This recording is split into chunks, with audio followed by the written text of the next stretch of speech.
بسم اللہ الرحمن الرحیم۔ السلام علیکم۔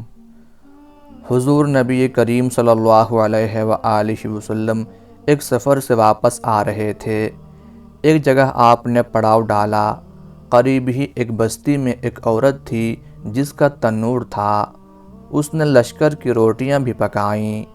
جب پکا کر فارغ ہو گئی تو صحابہ کرام رضی اللہ عنہم سے کہنے لگی کہ میں تمہارے سردار سے بات کرنا چاہتی ہوں۔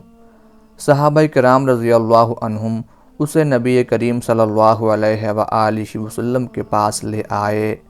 وہ آپ سے کہنے لگی، یا رسول اللہ صلی اللہ علیہ وآلہ وسلم، میں آپ سے ایک بات پوچھنا چاہتی ہوں۔ آپ نے فرمایا، پوچھو۔ وہ کہنے لگی، میں ماں ہوں اور تنور میں روٹیاں لگاتی ہوں۔ میرا ایک چھوٹا سا بچہ ہے، میں اس کو آگ کے قریب آنے نہیں دیتی کہ اس کو کہیں گرم ہوا نہ لگ جائے۔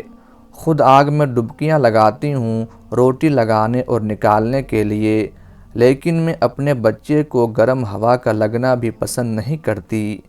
میں نے آپ سے سنا تھا کہ ساری دنیا کی ماؤں کی محبتوں کو جمع کر دیا جائے، اس سے 70 گنا زیادہ اللہ تعالیٰ اپنے بندوں سے محبت کرتا ہے، تو اللہ تعالیٰ بندے کو جہنم میں جانا کیسے پسند فرمائیں گے؟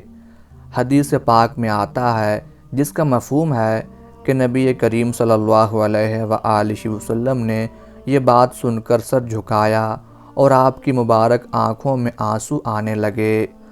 آپ روتے رہے حتیٰ کہ حضرت جبرائیل علیہ السلام اللہ تعالیٰ کا پیغام لے کر آئے۔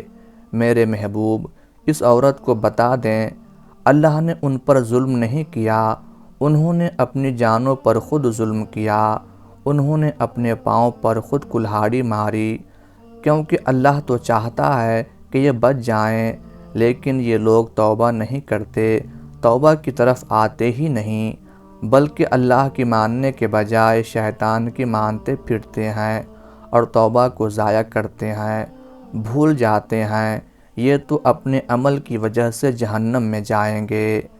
حضرت ابو موسیٰ اشعری رضی اللہ تعالی عنہ حضور اقدس صلی اللہ علیہ وآلہ وسلم کا ارشاد نقل فرماتے ہیں کہ میری اور اس دین کی مثال جس کو دے کر اللہ تعالیٰ نے مجھے بھیجا ہے، اس آدمی جیسی ہے جو اپنی قوم کے پاس آیا اور کہا کہ اے میری قوم، میں نے اپنی آنکھوں سے دشمن کے بڑے لشکر کو تمہاری طرف آتے ہوئے دیکھا ہے، میں تم کو بے غرض ہو کر ڈرا رہا ہوں، لہٰذا یہاں سے بھاگنے میں جلدی کرو۔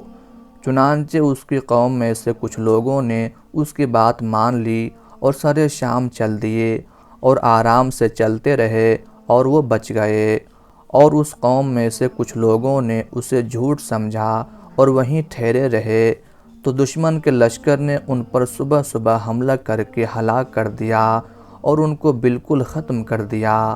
یہ مثال ہے ان لوگوں کی جنہوں نے میری بات مانی اور جو دین حق میں لے کر آیا اس پر عمل کیا، اور ان لوگوں کی جنہوں نے میری نافرمانی کی اور جو دین حق میں لے کر آیا اس کو جھٹلایا۔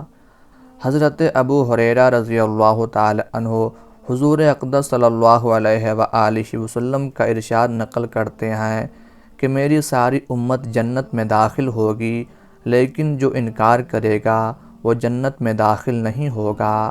عرض کیا گیا، اور کون انکار کرے گا؟ آپ صلی اللہ علیہ وآلہ وسلم نے فرمایا، جس نے میری اطاعت کی وہ جنت میں داخل ہوگا، اور جس نے میری نافرمانی کی اس نے انکار کیا۔ حضرت جابر رضی اللہ تعالی عنہ ارشاد فرماتے ہیں کہ چند فرشتے نبی کریم صلی اللہ علیہ وآلہ وسلم کے پاس آئے اور آپ صلی اللہ علیہ وآلہ وسلم سو رہے تھے۔ ان فرشتوں نے آپس میں کہا، تمہارے اس ساتھی کے لیے ایک مثال ہے، اس مثال کو بیان کرو۔